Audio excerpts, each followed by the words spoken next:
بسم الله الرحمن الرحيم. محمود كهربا يثير الجدل مرة أخرى في الأوساط الرياضية.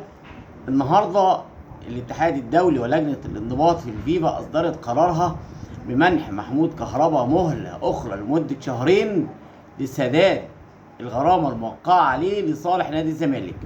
يبقى كده صدق المحامي الخاص بمحمود كهربا والنادي الأهلي اللي قال إن صرح من يومين وقال ان في اخبار سعيده هتكون تخص جماهير النادي الاهلي ومحمود كهربا، وبالفعل صدق. وكل التكهنات او الكلام اللي اتقال في قناه نادي الزمالك على لسان خالد الغندور او احمد حسام ميدو في برنامجه او مرتضى منصور كلها كانت اخبار غير صحيحه. وبالفعل حصل محمود كهربا النهارده من لجنه الانضباط بالفيفا على مهله لمده شهرين تانيين عشان يقدر يسدد الغرامه.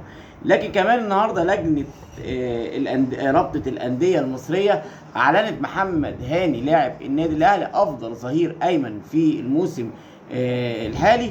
ايضا كمان محمد الشناوي افضل حارس مرمى. وكمان في خبر مهم جدا النهارده، منتخب مصر للناشئين لكره اليد بيهزم منتخب البرازيل العنيد بنتيجة كبيرة جدا 38-23 وبيتأهل لربع نهائي بطولة العالم. ألف مبروك يا أبطال، ألف مبروك يا رجالة. كمان النهارده النادي الإسماعيلي والمركز الإعلام النهارده أعلن في مؤتمر صحفي تعيين الكابتن إيهاب جلال مدير فني للموسم القادم لنادي الإسماعيلي. كل التوفيق لكابتن إيهاب جلال ودراويش الكرة المصرية. كمان معانا خبرين ما يقلوش اهميه. كابتن سعد سمير كابتن النادي الاهلي وفيوتشر السابق النهارده بيعلن نادي فاركو ايضا في مؤتمر صحفي انضمام والمركز الاعلامي لنادي فاركو انضمام كابتن سعد سمير الى نادي فاركو في صفقه انتقال حر. كل التوفيق لكابتن سعد سمير في مسيرته القادمه مع نادي فاركو، نادي محترم ونادي كبير. لكن كمان اخر خبر معانا النهارده اعتقد ان يهم كل الزملكاويه.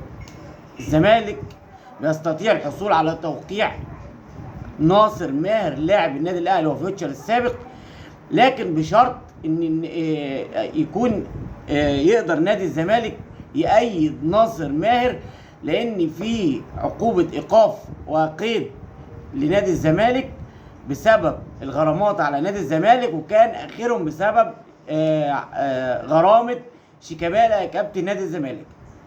لكن كمان في نفس الوقت في اخبار متداوله لكابتن علي ماهر المدير الفني للنادي المصري طلب بالاسم ناصر ماهر، وبالفعل استطاع النادي المصري الحصول على توقيع ناصر ماهر. هل ناصر ماهر في الزمالك او في المصري؟ ده اللي هنشوفه خلال الساعات القليله القادمه. كل التوفيق للاعبين المصريين والدوري المصري ومنتخب مصر. شكرا لحضراتكم، إن لن نلتقي إن شاء الله في أخبار أخرى قادمة. شكرا لحضراتكم والسلام عليكم ورحمة الله.